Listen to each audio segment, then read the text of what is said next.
నమస్కారం, BTV news కి స్వాగతం. ముందుగా ముఖ్యాంశాలు. విజయవాడలోని ఇందిరాగాంధీ స్టేడియంలో స్వర్ణాంధ్ర విజన్ 2047 ని ఆవిష్కరించిన సీఎం చంద్రబాబు. ప్రజల తలరాతల్ని, భావితరాల భవిష్యత్తుని మార్చే డాక్యుమెంట్ ఆవిష్కరణ సరికొత్త చరిత్రకు నాంది అని సీఎం వెల్లడి. స్వర్ణాంధ్ర విజన్ ఆవిష్కరణ వేదికగా సీఎంపై ప్రశంసల వర్షం కురిపించిన డిప్యూటీ సీఎం పవన్ కళ్యాణ్. నా ముక్కుసుటితనం వలన రాష్ట్రానికి మంచే జరగాలని వెల్లడి. ప్రజల జీవితాలు బాగుపడాలంటే సరైన సారథ్యం వహించే మహానాయకుడు సీఎం చంద్రబాబు అని కితాబు. మాజీ ముఖ్యమంత్రి జగన్మోహన్ రెడ్డి అక్రమాస్తులు, బెయిల్ రద్దుపై సుప్రీంకోర్టులో విచారణ. కేసుల జాప్యానికి గల కారణాలని అఫిడవిట్లో వివరించిన సీబీఐ. తదుపరి విచారణ జనవరి 10కి వాయిదా వేసిన సుప్రీం ధర్మాసనం. ప్రముఖ సినీ నటుడు అల్లు అర్జున్ ని అరెస్టు చేసిన తెలంగాణ పోలీసులు. సంధ్య థియేటర్లో తొక్కిసలాట ఘటనలో అల్లు అర్జున్ ని అదుపులోకి తీసుకున్న పోలీసులు. అల్లు అర్జున్ కి 14 రోజుల రిమాండ్ విధించిన నాంపల్లి కోర్టు. ప్రజల తలరాతల్ని, భావితరాల భవిష్యత్తుని మార్చే డాక్యుమెంట్ ఆవిష్కరణ సరికొత్త చరిత్రకు నాంది అని సీఎం చంద్రబాబు తెలిపారు. రాష్ట్రంలో విధ్వంసం నాడు ఊహించిన దానికంటే ఎక్కువగా జరిగిందని, నేడు పనిచేస్తుంటే తెలుస్తుందని చెప్పారు. పరిపాలన ప్రారంభించిన 6 నెలల్లోనే విజన్ డాక్యుమెంట్ రూపొందించింది. దేశానికి అంకితం చేశామంటే అది ప్రజల పట్ల తమకున్న బాధ్యత అని తెలిపారు. స్వర్ణాంధ్ర విజన్ 2047 రాష్ట్ర దశాదిశను మారుస్తుందని ముఖ్యమంత్రి చంద్రబాబు నాయుడు తెలిపారు. శుక్రవారం నాడు విజయవాడలోని ఇందిరాగాంధీ స్టేడియంలో స్వర్ణాంధ్ర విజన్ 2047 ని సీఎం ఆవిష్కరించారు. ఈ సందర్భంగా సీఎం మాట్లాడుతూ ప్రజల తలరాతల్ని, భావితరాల భవిష్యత్తుని మార్చే డాక్యుమెంట్ ఆవిష్కరణ సరికొత్త చరిత్రకు నాంది అని చెప్పారు. రాష్ట్రంలో విధ్వంసం నాడు ఊహించిన దానికంటే ఎక్కువ జరిగిందని, నేడు పనిచేస్తుంటే తెలుస్తుందని చెప్పారు. పరిపాలన ప్రారంభించిన 6 నెలల్లోనే విజన్ డాక్యుమెంట్ రూపొందించి దేశానికి అంకితం చేశామంటే అది ప్రజల పట్ల తమకున్న బాధ్యతకి నిదర్శనమని అన్నారు. తెలుగు జాతి ప్రపంచంలోనే నెంబర్ 1 గా, ఆంధ్రప్రదేశ్ దేశంలోనే అగ్రగామిగా నిలవాలనే సంకల్పంతో ముందుకు వెళ్తున్నట్లు తెలిపారు. నేడు $3,000 కంటే తక్కువగా ఉన్న తలసరి ఆదాయం 2047 నాటికి $42,000 పెరగాలని అన్నారు. ఈ లక్ష్యంగా పెట్టుకున్నట్లు తెలిపారు. విజన్ డాక్యుమెంట్ కోసం 17 లక్షల మంది ప్రజలు తమ ఆలోచనలు పంచుకుంటున్నారని తెలిపారు. సంస్కరణల ద్వారానే ప్రజల జీవితాల్లో మార్పులు తీసుకురాగలుగుతామని సీఎం వెల్లడించారు.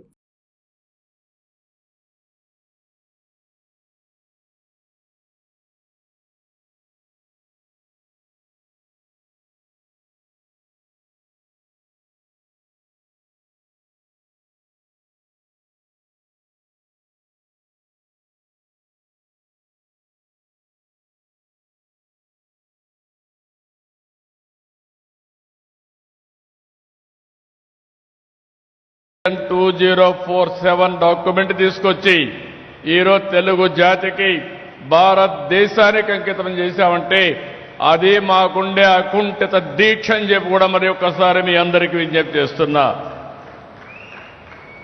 ఈరోజు మనందరం గర్వపడే విధంగా నరేంద్ర మోడీ గారి నాయకత్వంలో భారతదేశం ప్రపంచంలోనే ఒక శక్తివంతమైన దేశంగా తయారయ్యే పరిస్థితి వచ్చింది. 2047లో మన దేశం 100 ఏళ్ల స్వాతంత్ర భారతోత్సవాలు జరుపుకోబోతున్నాం.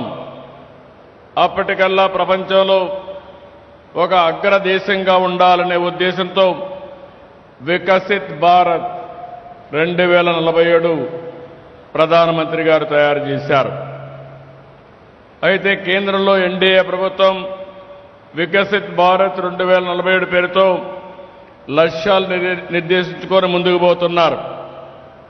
అందులో భాగంగానే మనం ఈరోజు స్వర్ణ ఆంధ్రప్రదేశ్ విజన్ డాక్యుమెంట్ తయారు చేశాం. నరేంద్ర మోడీ గారు కానీ మనందరి ఆలోచన ప్రపంచంలోనే భారతదేశం నెంబర్ 1 దేశంగా ఉండాలని, భారతీయులు ప్రపంచంలోనే నెంబర్ 1గా ఉండాలని మనందరి సంకల్పం. అదే సమయంలో నేను కానీ, పవన్ కళ్యాణ్ గారు కానీ వేదిక పైన కూర్చున్న మా ఆలోచన తెలుగు జాతి ప్రపంచంలోనే నెంబర్ 1గా ఉండాలనేది మా సంకల్పం. అదే సమయంలో ఆంధ్రప్రదేశ్ రాష్ట్రం నెంబర్ 1 రాష్ట్రంగా ఉండాలని దృష్టితో ముందుకు పోతున్నామని చెప్పి కూడా నేను మీకు తెలియజేస్తున్నాను. ఈరోజు చాలామంది ఇక్కడ ఉన్నారు.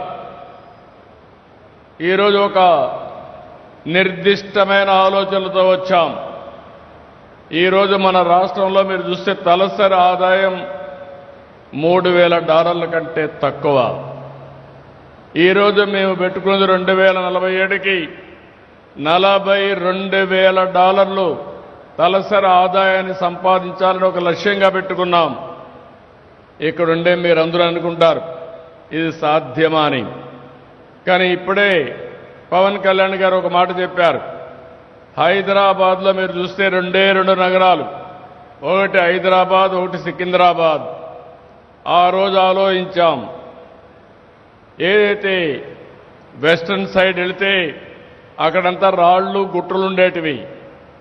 ఆ గుట్టల్లో నేను చూశాను, ఇది భవిష్యత్తు నగరంగా తయారవుతుందని రూపకల్పన చేసి 25 సంవత్సరాల్లో నా ముక్కుసూటితనం వలన రాష్ట్రానికి మంచి జరగాలి అని అన్నారు. ప్రజల జీవితాలు బాగుపడాలంటే సరైన సారథ్యం వహించే మహానాయకుడు సీఎం చంద్రబాబు అని ఉప ముఖ్యమంత్రి పవన్ కళ్యాణ్ తెలిపారు. విజన్ స్వర్ణాంధ్ర డాక్యుమెంట్ కోట్లాది మంది కలలకి సాకారం చేసే మహాసంకల్పమని చెప్పారు. ముఖ్యమంత్రి చంద్రబాబు నాయుడిని మరొకసారి పొగడ్తలతో ముంచెత్తారు deputy speaker Pawan Kalyan. Swarnandhra vision 2047 ఆవిష్కరణ వేదికగా సీఎంపై పవన్ కళ్యాణ్ ప్రశంసల వర్షం కురిపించారు. సీఎం దగ్గర పనిచేయటం ఎంతో గర్వంగా ఉందని చెప్పారు. సైబరాబాద్ రూపకర్త, శిల్పి, చీఫ్ ఆర్కిటెక్ట్ చంద్రబాబు అంటూ పవన్ కొనియాడారు. విజయవాడలోని ఇందిరాగాంధీ స్టేడియంలో స్వర్ణాంధ్ర విజన్ 2047 ఆవిష్కరణ కార్యక్రమంలో పవన్ మాట్లాడారు. నా ముక్కుసూటితనం వలన రాష్ట్రానికి మంచి జరగాలి అని అన్నారు. ప్రజల జీవితాలు బాగుపడాలంటే సరైన సారథ్యం వహించే మహానాయకుడు సీఎం చంద్రబాబు అని ఉప ముఖ్యమంత్రి తెలిపారు. విజన్ స్వర్ణాంధ్ర డాక్యుమెంట్ కోట్లాది మంది కలలకి సాకారం చేసే మహాసంకల్పమని చెప్పారు. పార్టీ పెట్టి తాను నలిగిన తర్వాతే చంద్రబాబు విలువేంటో మరింత తెలిసి ఆయనపై అపార గౌరవం పెరిగిందని తెలిపారు. పార్టీ నడపటం అంటే ఆత్మహత్య సదృశ్యంతో సమానమని తెలియజేశారు. ప్రతి ఒక్కరికి దిక్సూచి అవసరమని చెప్పారు. విజన్ 2020 నాడు తన స్థాయికి అర్థం కాలేదని తెలిపారు.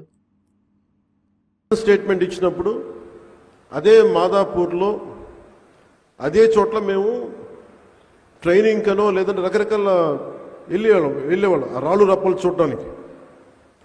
మేమందరూ రాళ్ళు రప్పల్ని చూస్తే ఆయన ఒక సైబర్ సిటీని చూశారు, ఇంకొక నగరాన్ని దర్శించారు. సరికొత్త నగరాన్ని చూడటం అంటే ఏంటంటే, ఒక నగరాన్ని నిర్మించిన వ్యక్తికి డబ్బులు రావు, గుర్తింపు రాదు. తాజ్మహల్లో రూపకర్తకి పేరు తెలియదు మనకి, కానీ తాజ్మహల్ గుర్తుండిపోయింది. తాజ్మహల్ నిర్మాణానికి రాళ్ళెత్తిన కూలీలు ఎవరంటే కూలీలు గుర్తులేరు, కానీ నిర్మాణం గుర్తుండిపోయింది. ఈ రోజున అన్ని లక్షల మందికి ఉపాధి కల్పించే సైబరాబాద్ కానీ, ఆ వచ్చిన బిల్డింగ్స్ కానీ, ఉపాధి అవకాశాలు కానీ, దాని రూపకర్త, దాని శిల్పి, దాని చీఫ్ ఆర్కిటెక్ట్ జగన్ కేసుల విచారణలో జాప్యంపై సుప్రీంలో సిబిఐ, ఈడీ నివేదికలను సమర్పించాయి. కేసుల జాప్యానికి గల కారణాలని అఫిడవిట్లో సిబిఐ వివరించింది. సిబిఐ, ఈడీ ఇచ్చిన నివేదికల్ని పరిశీలించిన తర్వాత తీర్పిస్తామని జస్టిస్ అభయ్ ఓకా, పంకజ్ మిట్టల్ ధర్మాసనం తెలియజేసింది. తదుపరి విచారణ జనవరి 10కి సుప్రీం ధర్మాసనం వాయిదా వేసింది. మాజీ ముఖ్యమంత్రి వైఎస్ జగన్మోహన్ రెడ్డి అక్రమాస్తులు బెయిల్ రద్దుపై సుప్రీంకోర్టులో శుక్రవారం విచారణ జరిగింది. జగన్ కేసుల విచారణలో జాప్యంపై సుప్రీంలో సిబిఐ, ఈడీ నివేదికలు దాఖలు చేశాయి. కేసుల జాప్యానికి గల కారణాలని అఫిడవిట్లో సిబిఐ వివరించింది. సిబిఐ, ఈడీ ఇచ్చిన నివేదికల్ని పరిశీలించిన తర్వాత తీర్పిస్తామని జస్టిస్ అభయ్ ఓకా, పంకజ్ మిట్టల్ ధర్మాసనం తెలిపింది. తదుపరి విచారణను జనవరి 10కి సుప్రీం ధర్మాసనం వాయిదా వేసింది. జగన్ అక్రమాస్తుల కేసుల విచారణని వేరే రాష్ట్రానికి బదిలీ చేయడంతో పాటు జగన్ బెయిల్ రద్దు చేయాలని AP deputy speaker Raghurama Krishnam Raju petition దాఖలు చేసిన విషయం తెలిసిందే. రఘురామ పిటిషన్పై శుక్రవారం సుప్రీం ధర్మాసనం విచారణ జరిపింది. జగన్ కేసుల విచారణలో ఎందుకు జాప్యం జరుగుతుందంటూ గతంలో ధర్మాసనం ప్రశ్నించింది. ఈడీలను ధర్మాసనం ఆదేశించింది. సుప్రీం ఆదేశాల మేరకు శుక్రవారం సిబిఐ నివేదికను దాఖలు చేసింది. ప్రముఖ సినీ నటుడు అల్లు అర్జున్ ని పోలీసులు అరెస్టు చేశారు. శుక్రవారం అల్లు అర్జున్ నివాసానికి వెళ్లిన పోలీసులు ఆయనను అదుపులోకి తీసుకున్నారు. అనంతరం చిక్కడపల్లి పోలీస్ స్టేషన్ కు తరలించారు. ఐకాన్ స్టార్ అల్లు అర్జున్ ని పోలీసులు అరెస్టు చేశారు. సంధ్య థియేటర్ లో తొక్కిసలాట ఘటనలో అల్లు అర్జున్ పై కేసు నమోదైన విషయం తెలిసిందే. ఈ ఘటనలో ఓ మహిళ మృతి చెందగా ఆమె కుమారుడు ఆసుపత్రిలో చికిత్స పొందుతున్నాడు. అల్లు అర్జున్ ని అరెస్టు చేసిన టాస్క్ ఫోర్స్ పోలీసులు చిక్కడపల్లి పోలీస్ స్టేషన్ కి తరలించారు. పుష్ప 2 ప్రీమియర్ సందర్భంగా సంధ్య థియేటర్ వద్ద జరిగిన తొక్కిసలాటలో రేవతి అనే మహిళ మృతి మృతి చెందింది. ఆమె కుమారుడు తీవ్రంగా గాయపడ్డారు. ఈ కేసులోనే అర్జున్ అదుపులోకి తీసుకున్నారు. ఎంక్వైరీ కోసం మాత్రమే చిక్కడపల్లి పోలీస్ స్టేషన్ కి తీసుకువెళ్తున్నట్లు తెలిపారు. అల్లు అర్జున్ ని చిక్కడపల్లి పోలీస్ స్టేషన్ కి తీసుకువెళ్లగా సినీ ప్రముఖులు ఒక్కొక్కరు చేరుకుంటున్నారు. అల్లు అర్జున్ మామ అల్లు శిరీషు, అల్లు అరవింద్ స్టేషన్ లో ఉన్నారు. మరొక వైపు అల్లు అర్జున్ తరపున న్యాయవాదులు హైకోర్టును ఆశ్రయించారు. సోమవారం వరకు అరెస్టుని ఆపాలంటూ లంచ్ మోషన్ పిటిషన్ దాఖలు చేశారు. మరొక వైపు పోలీసులు కన్ఫెషన్ రిపోర్టు తయారు చేస్తున్నారు. అల్లు అర్జున్ ను వైద్య పరీక్షల నిమిత్తం గాంధీ ఆసుపత్రికి తరలించారు. అనంతరం నాంపల్లి కోర్టులో ప్రవేశపెట్టారు.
అల్లు అర్జున్ కి నాంపల్లి కోర్టు షాక్ ఇచ్చింది. సంధ్య థియేటర్ తొక్కిసలాట కేసులో 14 రోజుల రిమాండ్ విధించింది. తనపై పెట్టిన ఎఫ్ఐఆర్ ను కొట్టివేయాలని కోరుతూ అల్లు అర్జున్ పెట్టుకున్న క్వాష్ పిటిషన్ పై ప్రస్తుతం హైకోర్టులో విచారణ జరుగుతుందని, హైకోర్టు నిర్ణయం వెలువడేంత వరకు వేచి చూడాలని కోర్టును బన్నీ తరపు లాయర్లు కోరారు. వారి విన్నపాన్ని తిరస్కరించిన కోర్టు బన్నీకి రిమాండ్ విధించింది. కోర్టు తీర్పు నేపథ్యంలో బన్నీని పోలీసులు చెంచల్గూడ జైలుకి తరలించనున్నారు. కోర్టు మెయిన్ గేట్ నుంచి కాకుండా వెనక గేట్ నుంచి బన్నీని తరలించేందుకు ఏర్పాట్లు చేస్తున్నట్లు సమాచారం. చెంచల్గూడ జైలు వద్ద కూడా పోలీస్ బందోబస్తును పెంచినట్లు తెలుస్తోంది.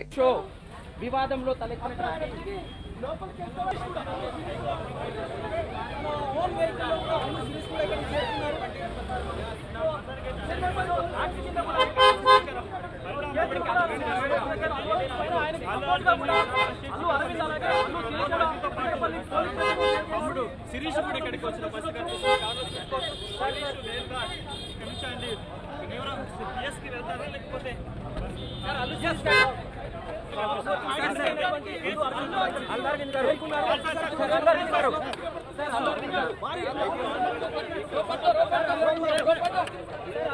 సంధ్య థియేటర్ వద్ద తొక్కిసలాట ఘటనలో సినీ హీరో అల్లు అర్జున్ ని చిక్కడపల్లి పోలీసులు అరెస్టు చేశారు. బన్నీని ఆయన నివాసం నుంచి చిక్కడపల్లి పిఎస్ కు తరలించారు. పిఎస్ లో అల్లు అర్జున్ సెటిల్మెంట్ ని పోలీసులు రికార్డు చేశారు. తాజాగా నాంపల్లి కోర్టు 14 రోజుల జ్యుడిషియల్ రిమాండ్ విధించింది. నేపథ్యంలో అల్లు అర్జున్ పై నమోదైన కేసులో కీలక మలుపు చోటు చేసుకుంది. సంధ్య థియేటర్ ఘటనలో చనిపోయిన రేవతి భర్త భాస్కర్ కీలక వ్యాఖ్యలు చేశాడు. ఈ కేసుని విత్డ్రా చేసుకుంటున్నట్లు తెలిపాడు. అల్లు అర్జున్ ని విడుదల చేయాలని కోరాడు. థియేటర్లో జరిగిన తొక్కిసలాట ఘటనతో అల్లు అర్జున్ కి సంబంధం లేదని తెలిపాడు.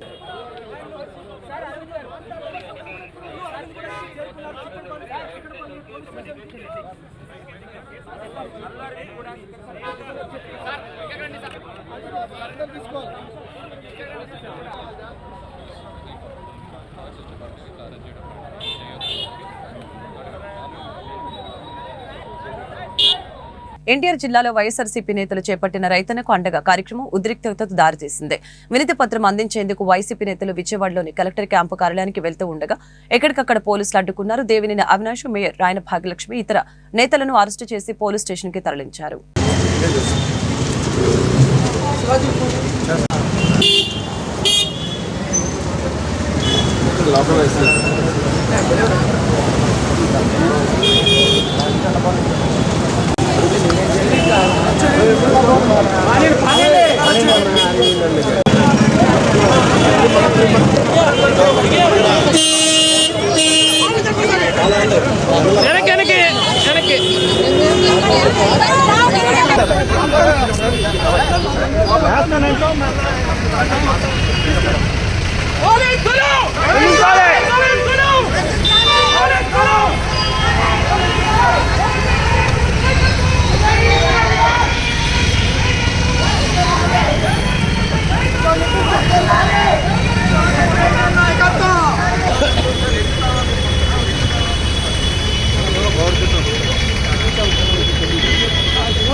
రైతులకు అండగా వైఎస్ఆర్ కాంగ్రెస్ పార్టీ అధినేత వైఎస్ జగన్మోహన్ రెడ్డి పిలుపు మేరకు రాష్ట్ర వ్యాప్తంగా జరుగుతున్న ఆందోళన భాగంగా ఎన్టీఆర్ జిల్లా విజయవాడ నగరంలో జిల్లా కలెక్టర్ కి వినతి పత్రం ఇవ్వడానికి శాంతియుతంగా వెళ్లేందుకు సిద్దమైన ఎన్టీఆర్ జిల్లా అధ్యక్షులు దేవినేని అవినాష్, విజయవాడ నగర మేయర్ రాయన భాగ్యలక్ష్మి, డిప్యూటీ మేయర్లు అవుతూ శైలజారెడ్డి, బెల్లం దుర్గ, మాజీ ఎమ్మెల్యే మొండితోక జగన్మోహన్ రావుని, ఆసిఫ్లను విజయవాడ పోలీసులు అక్రమంగా అరెస్టు చేయడాన్ని తీవ్రంగా ఖండిస్తున్నామని మాజీ మంత్రి వెల్లంపల్లి శ్రీనివాసరావు తెలియజేశారు.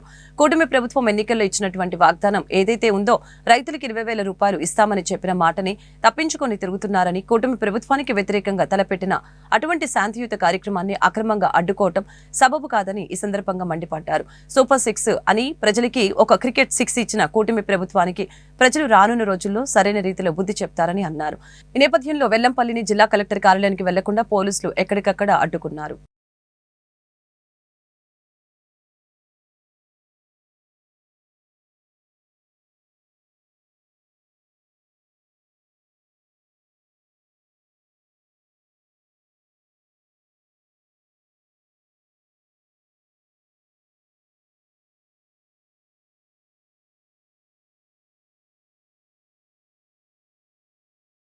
రాష్ట్రంలో కూటమి ప్రభుత్వం ఇచ్చిన హామీలను నెరవేర్చకపోగా ప్రజల పక్షాన పోరాడుతున్న వైసీపీ నాయకులను అరెస్టు చేయడం ఎంతవరకు సమంజసమని ఎన్టీఆర్ జిల్లా వైసీపీ అధ్యక్షులు దేవినేని అవినాష్ అధికార పార్టీపై నిప్పులు చెరిగారు.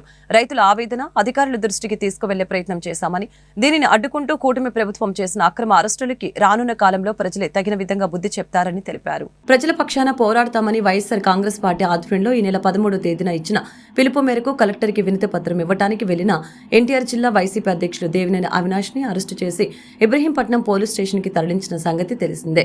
ఈ నేపథ్యంలో వైసీపీ నాయకులు దేవినేని అవినాష్ ను కలిసి మాట్లాడడం జరిగింది. అనంతరం దేవినేని అవినాష్ మీడియాతో మాట్లాడారు.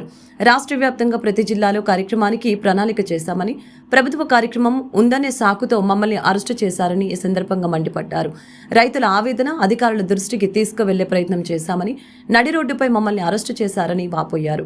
రాబోయే రోజుల్లో రైతుల ఆగ్రహం కూటమి ప్రభుత్వం చూస్తుందని తెలిపారు. రైతాంగానికి తాము అండగా నిలుస్తామని, భయపడేది లేదని, అరెస్టులకి వెనకడుగు వేయమని స్పష్టం చేశారు. 6 నెలలు అవుతున్నా కూడా ప్రభుత్వం వలన ఉపయోగం లేదని చెప్పారు. అనంతరం మాజీ ఎమ్మెల్యే మల్లాది విష్ణు మాట్లాడుతూ 13వ తేదీన ఇచ్చిన పిలుపు మేరకు కలెక్టర్కి వినతి పత్రం ఇవ్వడానికి వెళ్తే అరెస్టు చేశారని, అనుమతి ఇచ్చి ఏ విధంగా అరెస్టు చేశారని ప్రశ్నించారు. పోలీస్ వ్యవస్థ నిర్లక్ష్యంగా వైసీపీ శ్రేణుల్ని అరెస్టు చేశారని, పోలీస్ వ్యవస్థ ప్రభుత్వానికి కొమ్ము కాస్తుందని చెప్పారు. అనంతరం మాజీ ఎమ్మెల్యే మొండితోక జగన్మోహన్ రావు మాట్లాడుతూ మహిళల్ని కూడా అవమానపరిచారని, అనుమతి ఇచ్చి అరెస్టు చేశారని మండిపడ్డారు. సూపర్ 6 హామీలు ఇచ్చి నిరాశపరిచారని అన్నారు. రెడ్ బుక్ ద్వారా అందరినీ భయపడుతున్నారని చెప్పారు.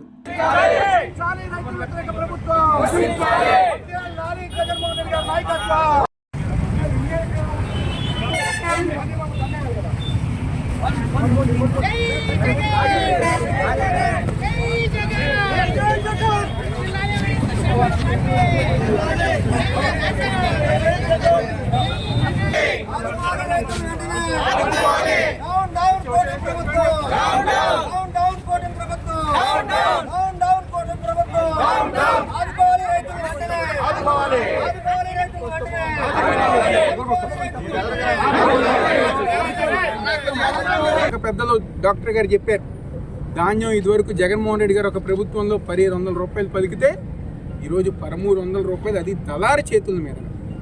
పూర్తిగా దళారి వ్యవస్థ ఈరోజు రైతులు ఒక జీవితాన్ని నాశనం చేసే విధంగా దళారులకి కూటమి ప్రభుత్వం సహకారం అందిస్తుంది. ఇదివరకు మా ప్రభుత్వంలో ఆర్బీకే సెంటర్లు కానివ్వండి, రైతులకు కావాల్సిన ప్రతి విషయంలో కూడా మేము అండగా ఉన్నాం. కానీ ఈరోజు అలాంటి పరిస్థితి లేదు. అలాంటి పరిస్థితి కానివ్వండి, అలాంటి సందర్భం కానివ్వండి, ఏది గారు లేకుండా రైతులు మోసపోతున్నారు. రైతులు ఎంతోమంది అన్యాయం ఇదవుతున్నారు. కాబట్టి తప్పకుండా రైతాంగానికి వైఎస్ఆర్ కాంగ్రెస్ పార్టీ జగన్మోహన్ రెడ్డి గారు ఒక నాయకత్వంలో మేమందరం గారు అండగా ఉంటాం. ఈరోజు ఎంతమంది ఎన్ని ఇబ్బందులు పెట్టినా, మమ్మల్ని ఎంత అరెస్ట్ చేసినా ఈరోజు మా బృందం ఎమ్మెల్సీ గారు అరుణ్ గారు కానివ్వండి, మా జగ్గేపేట ఇన్ఛార్జ్ గారు కానివ్వండి, మా నాయకులు అందరూ గారు కలెక్టర్ గారు ఆఫీస్కి వెళ్ళి ఆ వినతి పత్రం గారు అందజేస్తాం గారు జరిగింది. తప్పకుండా ఇదే విధంగా ఎన్టీఆర్ వైఎస్ఆర్ కాంగ్రెస్ పార్టీ నాయకులు కార్యకర్తలు అందరం గారు ఐకమత్యంతో రాబోయే రోజుల్లో ప్రభుత్వ వ్యతిరేక కార్యక్రమాలు ఏదైతే ప్రజా వ్యతిరేక కార్యక్రమాలు చేస్తున్నారో అవన్నీ గారు ఎదుర్కొంటామని అందరూ చెప్తారు. ఈ రాష్ట్ర మాజీ ముఖ్యమంత్రి వైఎస్ఆర్ కాంగ్రెస్ పార్టీ అధ్యక్షులు జగన్మోహన్ రెడ్డి గారి పిలుపు మేరకు ఈవేళ విజయవాడ రైతులకు సంబంధించి రైతులకు న్యాయం జరగాలి, వాళ్ళు చెప్పినట్లుగానే వాళ్ళు ఇచ్చిన హామీలు నిలబెట్టుకోవాలి, రైతులకు న్యాయం చేయాలనే ఉద్దేశంతో తలపెట్టినటువంటి కార్యక్రమం ముందుగా అనుమతినిచ్చారు. దాని ప్రకారం మేము వేళ రావడం జరిగింది. వచ్చిన తర్వాత ఇప్పుడు అనుమతి లేదని చెప్పి మహిళలని చూడకుండా కూడా అందరినీ కూడా అరెస్ట్ చేసి బలవంతంగా చేతులు పెట్టుకుని ఈడ్చుకుని వెళ్ళి అరెస్ట్ చేసిన పరిస్థితిని చూస్తున్నాం. మీకు అందరికీ తెలుసు, సూపర్ 6 ద్వారా ప్రజల్ని మాయ చేసి ప్రభుత్వాన్ని ఏర్పాటు చేశారు. సూపర్ 6 అంటే వాళ్ళ ఉద్దేశంలో హామీలు ఇవ్వటం, అమలు కానీ హామీలు ఇచ్చి గెలవటం. ఇదొక 6 అయితే రెండో 6 ఆ హామీల్ని నిలబెట్టుకుపోవడం. ఇది రెండో 6. మూడో 6 భారత రాజ్యాంగాన్ని కాదని ఒక రెడ్ బుక్ రాజ్యాంగాన్ని రచించి దాన్ని అమలు చేయడం. ఇది మూడో 6. నాలుగో 6 ఈ రాజ్యాంగం ద్వారా అందరినీ బెదిరించడం, అందరినీ భయపెట్టడం, అసలు ప్రతిపక్షం అనేది లేదని చెప్పాలని చూడటం. 40 ఈ రాష్ట్రంలో రైతులు పడుతున్నటువంటి బాధలకి, ఈ జిల్లాలో రైతులు ఎదుర్కొంటున్నటువంటి సమస్యలకి పార్టీ అండగా ఉండాలని, పార్టీ రైతాంగాన్ని తీసుకుని రైతులు తీసుకుని కలెక్టర్లకి అర్జీలు ఇవ్వాలని, వినతి పత్రాలు ఇవ్వాలని, వారి సమస్యల పట్ల ప్రభుత్వం దృష్టి సారించాలనే ఒక మంచి ఉద్దేశంతో 10 రోజుల క్రితం 13వ తారీఖు నిర్ణయించుకున్నాం. ఏదో ఈరోజు పర్మిషన్ అప్లై చేసి కూడా 4-5 రోజులైంది. ఈరోజు ఒక 10 మంది కలెక్టర్ గారి ఆఫీసులో అర్జీ ఇస్తామని చెప్తే పోలీస్ యంత్రాంగం నిర్ద్వందంగా అన్ని పోలీస్ స్టేషన్లోనూ వైఎస్ఆర్ కాంగ్రెస్ పార్టీ నాయకులను తీసుకుని వెళ్ళి పెట్టడం జరిగింది. మొన్న సింగనగర్, ఇబ్రహీంపట్నం అన్ని పోలీస్ స్టేషన్లో అనమాట. అంటే రైతుల పట్ల గవర్నర్ రైతుల పట్ల రాజకీయ పార్టీ వారి పక్షాన ఉండకూడదని, వారికి చేదోడుగా ఉండకూడదు అనేది మీ ఉద్దేశమా? గత ప్రభుత్వ హయాంలో జగన్మోహన్ రెడ్డి గారు 1,90,000 కోట్ల రూపాయలు నేరుగా వారందరికీ కూడా ఈ రాష్ట్రంలో ఉన్నటువంటి రైతాంగానికి ఇన్పుట్ సబ్సిడీ కానీ, పంటల బీమా కానీ, ధరల స్థిరీకరణ కానీ, అలాగే ధాన్యం కొనుగోలులో కానీ అన్ని రకాలుగా కూడా మేము ఆదుకుని ఆర్బీకే సెంటర్లు పెట్టి రైతులకు చేదోడుగా ఉండి మంత్రి నారా లోకేష్ చేపట్టిన ప్రజా దర్బార్ ప్రజల విన్నపాలు వెల్లివిరిశాయి. సమస్యలు పరిష్కరిస్తానని మంత్రి హామీ ఇచ్చారు. వేధింపుల కేసులో కుమారుడి ఆత్మహత్యకు కారణమైన వైసీపీ నేతలపై చర్యలు తీసుకోవాలని మంత్రి లోకేష్ అధికారులకు ఆదేశాలు జారీ చేశారు. పెన్షన్ మంజూరు చేయాలని, ఉద్యోగ ఉపాధి అవకాశం కల్పించాలని, వైద్య సాయం అందజేయాలని, కబ్జాదారుల నుంచి తమ భూముల్ని కాపాడాలంటూ విద్యా ఐటీ శాఖల మంత్రి నారా లోకేష్ ను కలిసి ప్రజలు విజ్ఞప్తి చేశారు. ఉండవల్లిలోని నివాసంలో 51 రోజు మంత్రి నారా లోకేష్ ప్రజా దర్బార్కి రాష్ట్ర వ్యాప్తంగా ప్రజలు తరలివచ్చారు. మంత్రి లోకేష్ ను స్వయంగా కలిసి తమ సమస్యల్ని విన్నవించారు. ప్రతి ఒక్కరి విజ్ఞప్తిని పరిశీలించిన మంత్రి సమస్యల పరిష్కారానికి కృషి చేస్తారని హామీ ఇచ్చారు. వేధింపులతో తన కుమారుడి ఆత్మహత్యకు కారణమైన వైసీపీ నాయకులపై చర్యలు తీసుకొని తనకు న్యాయం చేయాలని, శ్రీ సత్యసాయి జిల్లా బుక్కపట్నానికి చెందిన ఎం ఓబులమ్మ మంత్రి నారా లోకేష్ను కలిసి విజ్ఞప్తి చేశారు. వైసీపీ నాయకుడు ఈదరపల్లి రామ్మోహన్ వేధింపుల కారణంగా తన కుమారుడు మేకల గౌతమ్ ఆత్మహత్యకు పాల్పడ్డాడు. నిందితులపై బుక్కంపట్నం పోలీస్ స్టేషన్లో ఫిర్యాదు చేశాం. అయితే కేసు ఉపసంహరించుకోవాలని, లేని పక్షంలో కుటుంబ సభ్యులను అంతమొందిస్తామంటూ రామ్మోహన్ బెదిరింపులకి పాల్పడుతున్నారు. పోలీసుల దృష్టికి తీసుకువెళ్లగా నామమాత్రపు చర్యలతో సరిపెడుతున్నారు. విచారించి తమకు న్యాయం చేయడంతో పాటు ప్రాణరక్షణ కల్పించాలని కోరారు. పరిశీలించి తగిన చర్యలు తీసుకుంటామని మంత్రి హామీ ఇచ్చారు.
వార్తలు ముగించే ముందు ముఖ్యాంశాలు మరొకసారి.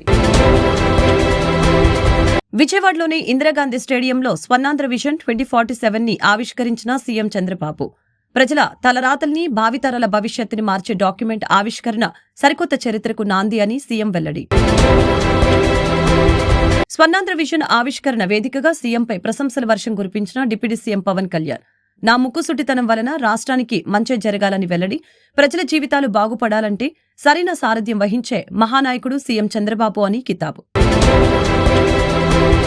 మాజీ ముఖ్యమంత్రి జగన్మోహన్ రెడ్డి అక్రమాస్తులు, బెయిల్ రద్దుపై సుప్రీంకోర్టులో విచారణ. కేసుల జాప్యానికి గల కారణాలని అఫిడవిట్లో వివరించిన సీబీఐ. తదుపరి విచారణ జనవరి 10కి వాయిదా వేసిన సుప్రీం ధర్మాసనం. ప్రముఖ సినీ నటుడు అల్లు అర్జున్ ని అరెస్టు చేసిన తెలంగాణ పోలీసులు. సంధ్య థియేటర్లో తొక్కిసలాట ఘటనలో అల్లు అర్జున్ ని అదుపులోకి తీసుకున్న పోలీసులు. అల్లు అర్జున్ కి 14 రోజుల రిమాండ్ విధించిన నాంపల్లి కోర్టు. ఈ వార్తలు ఇంతటితో సమాప్తం. మరొక బులెటిన్లో మళ్ళీ కలుద్దాం. నమస్కారం.